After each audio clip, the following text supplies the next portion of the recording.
So Apple added the live transcription feature to the Voice Memos app on Mac. This feature comes with the latest macOS 15 update. If you want to use this feature, then you must get the latest macOS 15 update on your Mac. Live transcription converts your audio to text while you are recording it. But how to use this feature?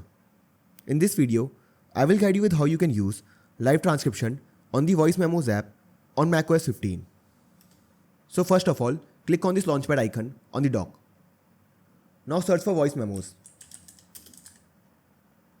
Now open the Voice Memos app on your Mac. After this, click on this record button to start the recording. Now to turn on live transcription for the recording, click on this button right here. Now the app will show the transcription of the audio that you are recording. To pause the transcription, click on the pause button right here. Now to resume the recording, click on this resume button.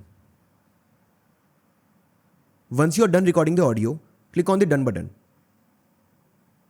As you can see, now the audio recording is saved in the Voice Memos app and it also shows the transcription here. So that's it for this video. If you find this information useful, then don't forget to subscribe the channel.